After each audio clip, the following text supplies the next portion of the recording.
Nesta aula nós vamos olhar para a ferida da rejeição, que é a primeira ferida que a criança experimenta. E ela é vivenciada, no caso das mulheres, com a mãe. Os homens experimentam com o pai, porque essa é uma ferida vivenciada com o genitor do mesmo sexo. Então, no nosso caso, mulheres, ela é vivenciada com a mãe. Por que é tão importante falar sobre a ferida da rejeição quando nós falamos sobre curar a relação com a mãe? Porque essa ferida acontece nos primeiros anos da vida da criança, então de 0 a 2 anos, que é exatamente quando a criança estabelece esse primeiro vínculo, né, que é com a mãe. O que é então? Como que essa ferida ela acontece? Quais marcas ela gera? E quais são as características dessa dor da alma, né? Eu gosto muito de dizer que essas feridas são dores da alma. E a grande vantagem da gente fazer esse trabalho de olhar para dentro é justamente ter a oportunidade de se curar lá na raiz, onde o problema começa, onde a ferida começa. Então é a primeira ferida que a criança experimenta, é a da rejeição. No caso, né, como eu já disse, das meninas, das mulheres, acontece com a mãe. A ferida da rejeição é a primeira das 5 feridas emocionais da alma da criança. A primeira delas é quando a criança se sente, desde o seu nascimento, já no início da sua vida, em que ela não é querida, em que ela não é aceita. É como se ela perdesse ali, já logo no início da vida, como se ela sentisse que ela não tem o direito de existir. Esta é a profundidade da ferida da rejeição, que nós, mulheres, experimentamos com a mãe, porque essa ferida ela é vivenciada com o genitor do mesmo sexo. Então, nós experimentamos com a mãe, os homens experimentam com o pai. Quando a criança ela é ferida no seu direito de existir, ela cria uma máscara, ela cria uma forma de dar conta de viver, de sobreviver, porque ela precisa, ela está viva, então ela tem que sobreviver. Então, para ela não experimentar de novo o movimento interrompido, a dor da separação, a ausência da mamãe, para ela não ter que de novo conviver com a dor de não ser querida e de não ter o direito de existir, ela traz para si uma máscara.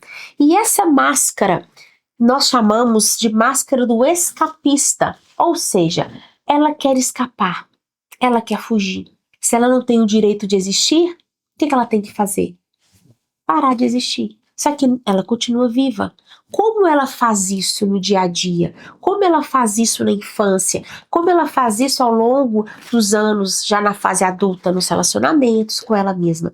Desde muito nova, essa menina que experimenta a ferida da rejeição, ela vai entrando no seu mundo imaginário, no mundinho que é só dela, no mundo onde as pessoas gostam dela, no mundo onde é só ela, onde ela tá ali sozinha, onde ela cria um mundo imaginário, em que o mundo vai ser do jeitinho dela. Então é aquela criança que ela não participa dos eventos sociais, ela não gosta de estar com outros coleguinhas, ela chega na escola, ela quer voltar para casa, ela chega em casa, ela quer fugir para a escola. Então ela não tem lugar. A ferida da rejeição traz essa dor.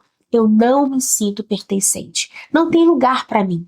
Se não tem lugar para mim no coração da minha mãe, não tem também lugar para mim em nenhum outro lugar. Esta é a dor que essa criança experimenta. Não tem lugar para mim. Não tem lugar para mim no mundo. Então, se não tem lugar, eu preciso fugir. Eu preciso me esconder. E ela vai passar a vida inteira tentando se esconder. Se esconde dos pais, se esconde na escola, se esconde dos colegas. Nos relacionamentos, ela também é aquela pessoa que não se envolve, para não precisar de novo experimentar essa dor. Mas aqui tem um ponto que é muito importante e que eu quero que vocês tenham o máximo de atenção para perceberem a sutileza dessa dor, a sutileza dessa ferida. Ao mesmo tempo que ela sente que ela não tem o direito de existir, no fundo, ela quer ser vista. No fundo, ela queria de alguma forma que a mãe a enxergasse. Então, eu vou dar um exemplo para ilustrar como que esta menina, essa mulher que experimenta a ferida da rejeição, como que ela vive. É como uma criança que tem visitas em casa. E aí ela vai se esconder atrás do sofá. Ela vê todo mundo procurando por ela, mas ela não fala onde ela está. Porque no fundo ela gosta que as pessoas procurem por ela, para que alguém a note. Então a dor na alma é tão profunda que ela precisa ser que alguém valide, que alguém procure, que alguém note, que alguém diga que ela está ali.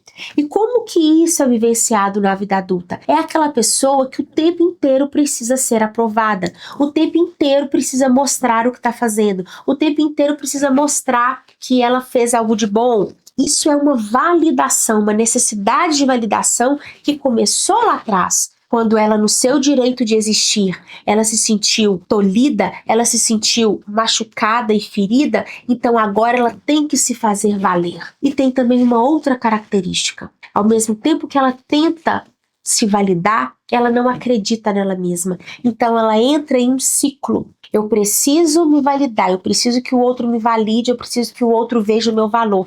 Mas ao mesmo tempo, eu não acho que eu tenho valor nenhum.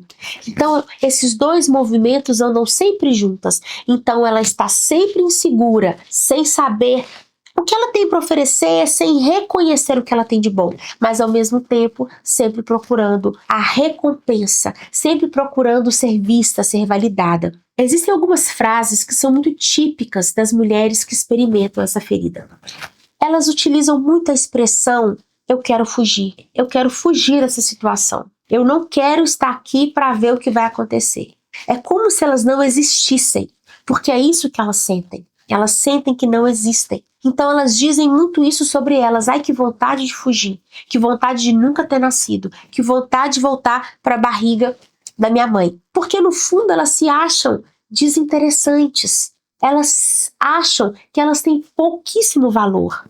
Então, se tem uma situação que é desafiadora, elas não vão dar conta de lidar com aquilo, então é melhor fugir, é melhor se esconder, é melhor se anular, é melhor ficar escondida, porque aí ela não tem que se manifestar, ela não tem que se posicionar. Só que enquanto elas fazem isto, no fundo, tudo que elas queriam era ser vistas pelas pessoas, serem vistas pela mamãe. Então elas entram também em um movimento de buscar, de querer respostas no outro, que o outro diga quem ela é, que o outro diga se ela é boa, se ela fez o trabalho direito, se ela é uma boa filha, se ela é uma boa mãe, se ela é uma boa esposa. Ela está sempre nesse looping de procurar que o outro diga quem ela é. Enquanto ela não resolve essa ferida na raiz, ela segue com esse mesmo comportamento. E esse comportamento gera uma postura, e essa postura é: como eu não existo, como eu confio pouco em mim, como eu não existo, para que eu vou me expressar? Para que eu vou demonstrar quem eu sou? Então ela fica sempre nessa dualidade. E essa postura de para que eu vou me expressar torna a vida dela opaca, apática, torna a vida dela sem graça. Então, geralmente, essas mulheres, elas acreditam que a vida é muito sem graça, que a vida não tem gosto, que as relações não têm vivacidade, elas não levam vida para as relações. Então, quando elas fazem um movimento de volta para a mãe, e é isso que nós vamos fazer ao longo dessa caminhada, elas podem, então, retomar a vida. Porque nem sempre a mãe de fato as rejeitou, mas elas se sentiram rejeitadas. E se elas se sentiram rejeitadas, elas vão levar a ferida para a vida. Então, qual é o lugar em que eu me curo? Lá no início com a mamãe. Nós vamos falar mais sobre isso no próximo vídeo.